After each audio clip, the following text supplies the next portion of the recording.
who I will invite thematically to come and feedback to the whole group as to what has been generated in the discussions that they have facilitated. So we're going to start with the two skills facilitators, which is Michelle and Nuala. So Michelle, as you're nearest, can I invite you? Shall I be your assistant and hold that? Emily is concentrating on capturing notes from this discussion. So we'll hear from all the facilitators and then we'll open it up to the floor and the online group as well. Over to you, Michelle. Thank you. I'm glad I did my groups in the order that I did, because I went from the cerebral to the practitioners to the doers. And I think if I'd gone around the other way, you'd have lost me more than you did. So, thank you.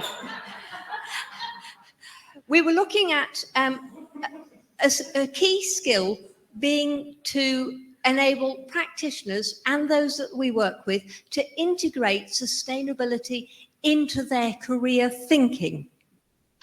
And they needed that so that they could understand the concept better of decent work, which is developing those critical skills, but applying them to themselves and applying them to the world of work and their exploration of career. Not just what am I doing now, what is my next step, but where will this take me in the future? What might change in the world of work? How can I remain employable, but not just doing any job, but the job that's right for me, to make a contribution to my local community, society, and the world at large. So it was looking at how we could empower them when we're talking about these new categories of green jobs and helping them to recognise that, yes, there will be new jobs. Yes, there will be enhanced jobs, but there'll also be jobs of increased demand. And I was given the lovely practical example of a lorry driver who is running his lorry on hydrogen. So you drive the lorry in the same way, but the demand on it, because there's an increased use for hydrogen, changes that job, so there's increased demand. And also in the developing these skills, the practical people helped me to think about, tell them about it, show them, or they could do work shadowing or work experience, and then they learn by doing. So it's that experiential learning, and this can bring about a transformational understanding. And at the bottom of all this, to end all this, to understand the integration of sustainability, we need to have the underpinning knowledge, which is why we're here. Thank you. Oh, I just need to mention the one thing that we need to do here is stakeholder engagement. So we need to take this message further, engage with others who are providing the world of work through collective advocacy and influence. Thank you. Thank you, Michelle. And the second skills facilitator was Nuala. Nuala Whelan, International Fellow, here from Maynooth in Ireland. Just keeping talking as you make your entrance. Oh, there's lots. Do you need me to turn over? Yeah. Thank you. So I wasn't as succinct maybe as my other skills facilitator. So we had a lot of discussion around when we talk about skills, hard skills, soft skills, what do they mean? What do they mean in terms of sustainability? But also a lot around whether we were talking the same language. So particularly in terms of sustainable development goals, are we talking about all of them? Are we talking about just ones that we see as relevant? And that led into a discussion about whether employers are speaking the same language as we are, and the kind of terminology framing. So are employers in their job descriptions using the language of sustainability, or are they still stuck in a very old model of describing the jobs that are available? So we all need to be speaking the same language so that there's a kind of a continuity from career guidance into employment. We also felt policymakers have a role to play here, that we need them to be, someone said, honest, to walk the walk, not just talk the talk, and that we need continuity in policy making so that it is not changing as governments change, but that there's a real authentic commitment to policy making in this area. We also talked about making more visible the links between skills and values. So making that connection, helping people to make that connection. We felt stakeholder that was missing from the conversation are parents, because they really do play a huge part in young people's career decision making, and we need to find a way to get them on board. What was missing was a taxonomy on green skills. I think we weren't sure if it was mentioned yesterday that maybe it's something that's happening, but it's definitely not visible to most of us. Also, the skills of practitioners, when we're talking about skills, are really important, that practitioners maybe need to be more curious, more creative in the ways that they deliver their practice, and making sure that guidance practice and the skills of practitioners are relevant for contemporary career services. That's kind of ahead of many of the jobs that we're talking about. We talked about decent work and the kind of intersectionality of challenges that people face, and that there's a lot of structural and systemic issues, particularly for people who are at the margins, and do career guidance practitioners have a role in developing skills around advocacy so that they can really highlight when work is not decent and make the connection with skills.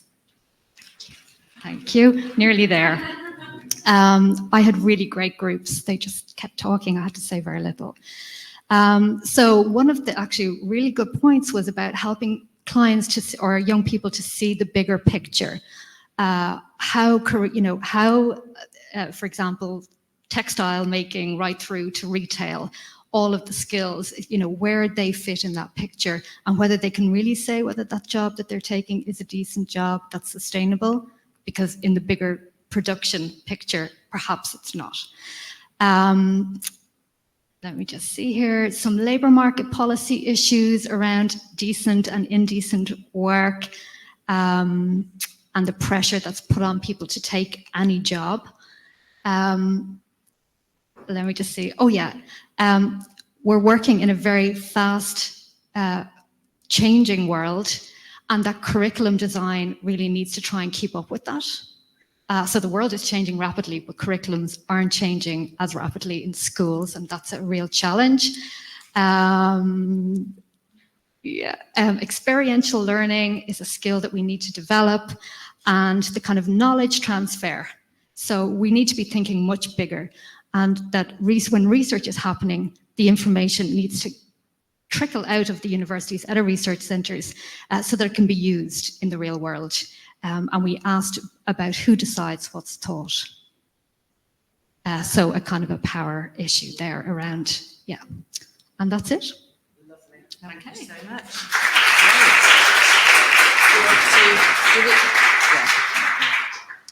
Thank you. And Michael, did the online group have anything that they want to, you need your microphone back so that you can tell us what the online group had to contribute about skills.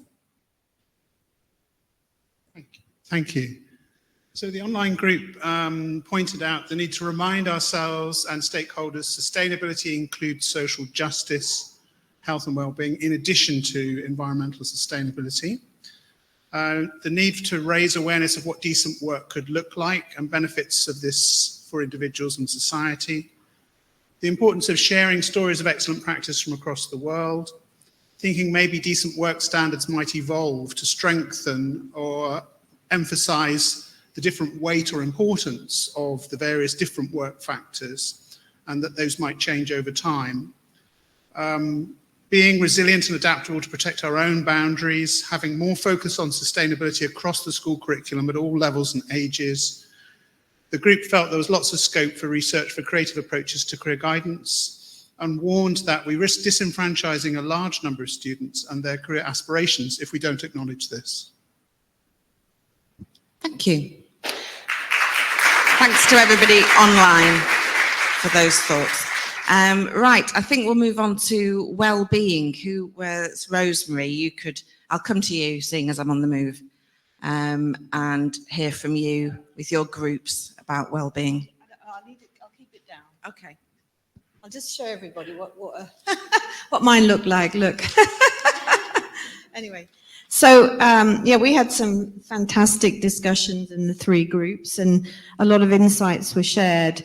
And obviously, well-being is quite a personal topic as well, isn't it? How you relate to it to yourself. So I'll try and summarize some of the themes that came out. So I think we talked quite a bit about the concept of resonance, which is really, I think, captured people's imagination who hadn't come across that before, and that connection between nature and us as an individual and career, and that holistic perspective on it seemed to be really powerful. And linked to that, concepts around fulfillment as well, that link between life and work and how important that is, and the importance of values. So quite a few people talked about that. And then the other thing related to resonance, though, was a bit of a challenge with how do you actually make it collaborative and collective? So it's not just for the chosen few who can get well and be good. What about everybody and people who are in bad jobs and bad work? How do they get it as well? So that was a theme that came up. Linked to that, how do you recognize and prevent burnout in yourself, understanding that, recognizing the signs, and also how do employers do that as well? And then a point that different people need different things, introverts, extroverts, maybe not everyone's the same. Then we talked also about that importance of, wellness almost seems a bit like a commodity. It's like a thing when actually it's not. It should be really integrated. So when employers are thinking about wellness, it isn't just, as we talked yesterday, just bolting on a few things. It should be totally integrated into talent management, onboarding, everything that's done, and linked very strongly to work. So the work you do is the most likely indicator that leads to distress and burnout. So it's what you do in your job that's the most important thing to focus on. Then we talked a lot about how we might influence this, and there was something that came about, if we've got an evidence base and lead indicators that demonstrate that things like resonance makes a difference, and the impact of wellness on productivity and engagement, all the things that employers do pay attention to, but the more we have an evidence base, the more impact we can have, and what a good job looks like, educating perhaps people who are creating jobs, updating role profiles, that type of thing. Then we also talked quite a bit about employers in terms of what their expectations are, and being clear about their beliefs that matter in relation to well-being, and then how individuals can also be helped to think about, well, is that the sort of employer I really want to work for, because their values are not like mine and they're not demonstrating good practices. And then we also talked about, on this table, a lot, I think, about, have people lost a sense of vocation? Young people, the university system is perpetuating lack of resonance and lack of wellness because of what's rewarded at the end, and the way success is measured. It's all about outcomes to do with salary, that type of thing. We talked quite a bit about that, and how can we change the narrative about what success looks like, so we're not perpetuating this machine of, perpetual striving to, the capitalist thing that Kathy, you talked about yesterday.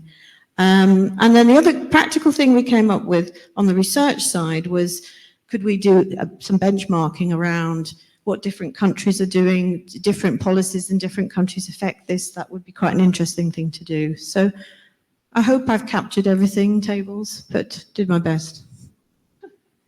Thank you very much. Really rich and interesting. And I will move around to Janet, who may or may not want me to hold that up.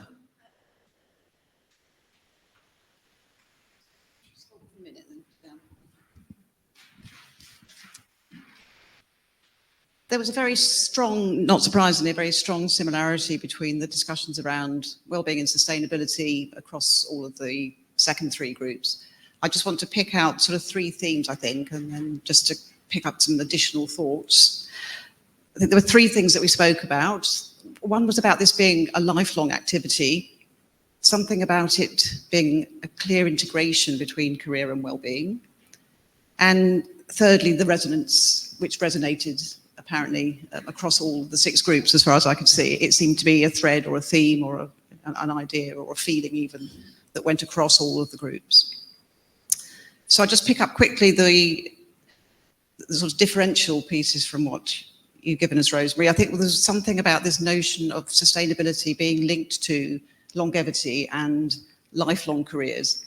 That came up a lot, about thinking about engaging young people and indeed young children from Nikki's programme to be thinking about starting early and thinking about the whole lifespan.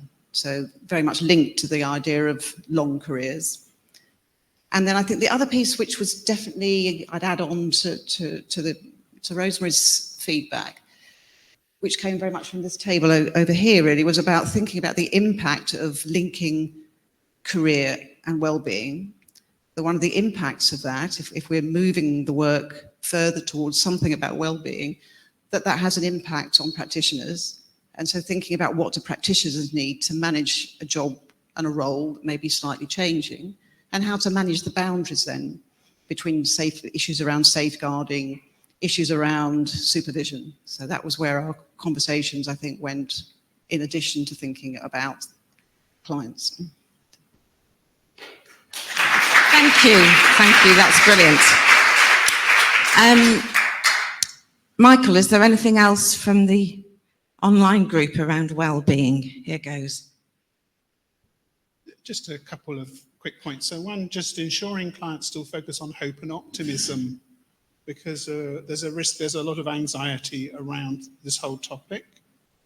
The importance of ensuring we keep ourselves informed of current LMI and emerging roles, but also focusing on current roles and how they could be greenified. There was a comment about maybe there could be potential funding opportunities for specific projects and initiatives in our sector, where we could design new approaches and projects in line with this agenda. And finally, a suggestion, maybe all jobs should be graded for environmental sustainability, a little bit like fridges. That's my nickname, the fridge. You can grade me for my environmental sustainability later. Siobhan, thank you, online group. Let's hear about environment. Thank you. We had very talkative groups, which is absolutely fabulous. So I'll just pick out a few of the key areas, and I'm happy to write this up because nobody will probably be able to read it except me. But we had a really interesting discussion about not falling into a binary with sustainable, non-sustainable, bad jobs, good jobs. We've seen the impact that that's had in terms of technical, vocational, academic. It's not helpful. We also had an interesting discussion, particularly about disadvantaged young people, and sort of it linked in with some of what Dave was talking about, about inclusion and that, and that we need to be working with young people to broaden their choices. So again, it goes back to a lot of the key things we're doing generally. We talked a lot about potential. This is a privileged way of working and we need to be guarded about that. And also about working more collectively, the importance of community, working with other colleagues, and that came up in other tables as well. The importance of stakeholders, the importance of joined up agendas, and ensuring that we're all working for a similar goal, essentially. So there's quite a lot about language, emotive language, about focusing on hope, being authentic in what we do and being genuine about it, and also looking at the importance of us having a genuine understanding of the impacts on industry. So again, Miriam gave some fabulous examples earlier. And, you know, for us as practitioners to understand how industry is evolving and being able to communicate that effectively. So if you can, we went both sides. And again, talked about climate anxiety was a concern. We also had a really interesting discussion on this table about entrepreneurship mindset and about how that seems to have died down a lot. We were doing a lot of work on entrepreneurship in schools and higher education, and that being able to cultivate that could lead to greater innovation, which again would create projects. Liz was telling us, I won't go into the example, but a really interesting example to cut the queuing in ladies' toilets. I'll leave it there. But also that we need to continue this discussion after today. What are the challenges for us with that, and about how we should all be integrating sustainability in all our areas of work, that everybody take responsibility going forward. And if we can find ways of sharing knowledge, sharing resources, because there's some people who've got a lot of expertise, have collected lots of stuff. So we need a way of actually systemizing this more, and that everybody came with a certain level of knowledge, but we're all going away knowing a lot more, which is incredibly powerful. Thank you. Brilliant. Thank you, tables. Thank you.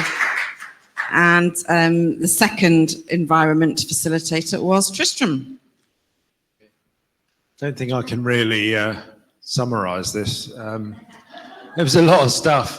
All right, so I think I'll pick out, I think, three things that people disagreed on as being some of the more interesting things. So one is the climate crisis a big problem, an existential problem, essentially under which everything else needs to be kind of considered? Is it the overarching thing?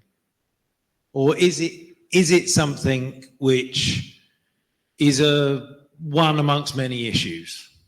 There are lots of, political issues we might care about, and the climate crisis is just one of them. I think that was one sort of dilemma that was going, and I think where you land on that probably shapes the way you think about these things. I think the second one was a disagreement about how ethical it is for us to take a side and a role in relation to changing behavior around the environment. And at one end you have people who were like, well, of course we should be doing that. And at the other end, it would be a kind of, well, there's a lot of reasons to be very careful about that.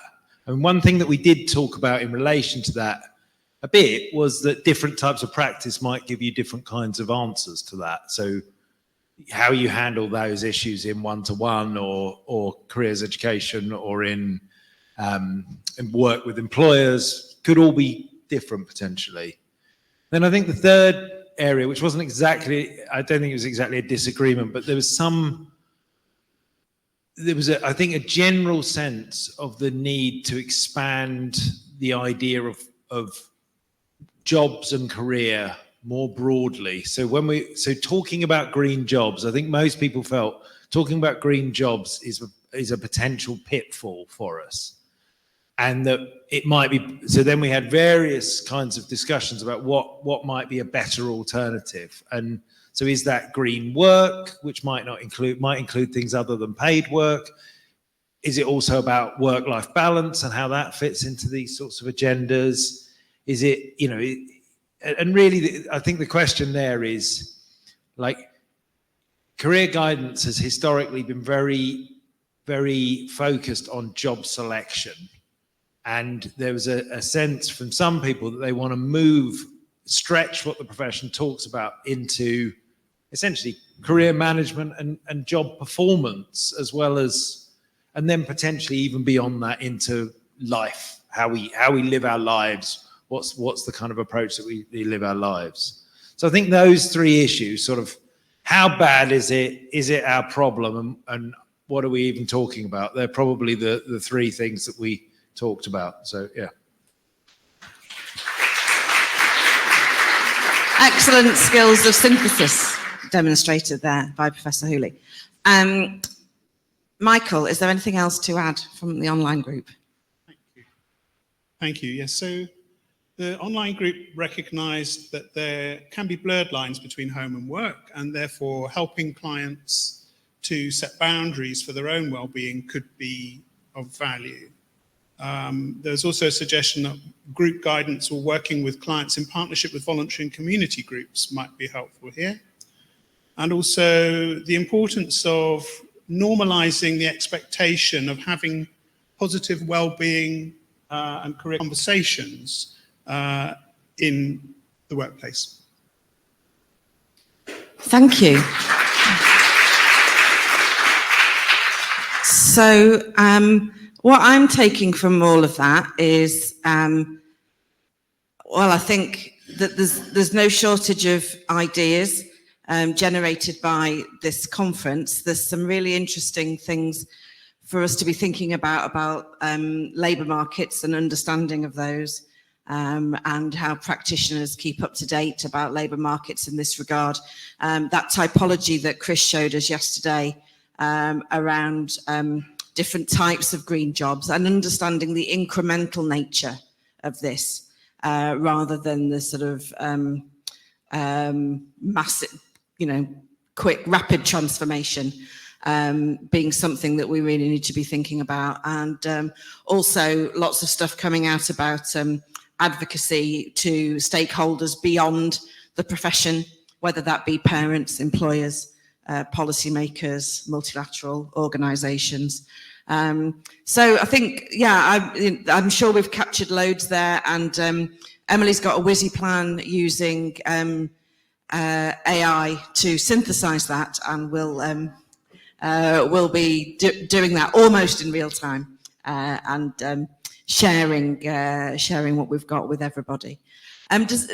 Before we take our quick break, is there anyone who's really itching to make a contribution to a kind of a closing session this session, which is around what we're sort of all taking away?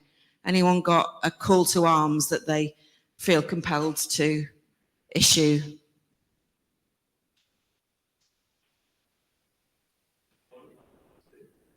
So, I'm saying, if anyone really needs to say something, now is your time, yeah?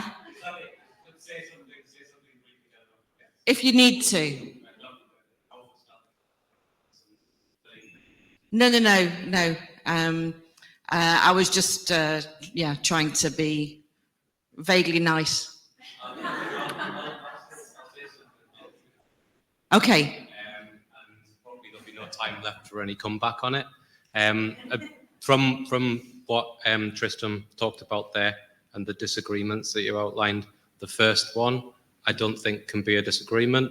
The scientific consensus is that this is an existential, all-encompassing crisis, and that we do all need to make substantial changes to the way that we live our lives, forget individually, collectively, on community, on national and international and global scales. And that will underpin everything that changes in the way that we all do our jobs, pursue our careers, and live our lives over the next few decades. Now, you can argue against the importance of that to you in the things that you do and the way that you practice your practice or carry out your research or anything, but the reality is that it will have those impacts whether or not you are prepared to engage with them or not. There's an aspect of this about acknowledging realities and accepting uncertainties and still looking for opportunities to do something positive together to make changes. That means it's not all bad, it's not all negative, but I think that still needs to be made explicit. So that's what's been playing on my mind since the start of yesterday morning, all the way through yesterday, and it's been eased a bit with some of the stuff we've covered today, but I think it's still being presented as an area of debate when I think the factual underpinning of that has been well laid out, and we need to move on from it to work out what we do to follow up on it. I'm rambling now and I'm going to stop. Well, that is definitely what I'd call a call to arms. So thank you, Stephen. Yeah, thank you. Thanks everybody for participating in that session, and letting us switch from having interesting insights shared with you from the front, to seeing what we're all processing and coming up with as a result of that. So we're going to take, and thank you, Emily, also for, thanks to the facilitators. You all did a brilliant job demonstrating your ability to respond to last-minute requests and guidance. And thanks also, Emily, for the work that you put into getting that session into shape. So we're going to take a very short break now, just whilst we change the technology over. You can have a comfort break, you can grab a quick drink, and we can redistribute ourselves so that Candy has a whole room to talk to rather than the back of a room and one table. And then we'll have Candy's keynote. Thank you.